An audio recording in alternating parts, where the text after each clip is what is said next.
তো দর্শক, আজকে আমরা আসছি, জায়গাটার নাম কি কাকা? পশ্চিম গাবু। পশ্চিম গাবুয়া একটি মসজিদের নাজেহাল অবস্থা আপনারা দেখতে পাচ্ছেন এই জায়গায়। তিনি হচ্ছে সেই মসজিদের সভাপতি। তো আমরা তার কাছ থেকে কিছু কথা শুনবো।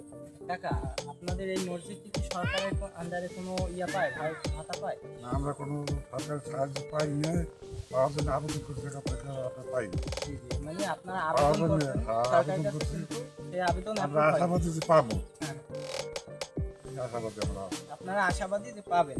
পাবো। জি। তো তাদের মসজিদের অবস্থা খুবই নাজেহাল। আর আমরা চাইবো আপনারা যারা যারা আমাদের এই দৈনিক বাংলা প্রতিচ্ছবি পত্রিকা থেকে দেখেন এবং টিভি চ্যানেল থেকে দেখেন, তারা যদি সামর্থ্য হয় আপনাদের, তো এই কাকাদের যে মসজিদটির জন্য কিছু অনুদান দিয়ে যাবেন। স্ক্রিনে তাদের ফোন নাম্বার, তাদের নিজস্ব কমিটির ফোন নাম্বার দেওয়া হবে। সেখান থেকে আপনারা সেই নাম্বারে যদি আপনারা টাকা পাঠাতে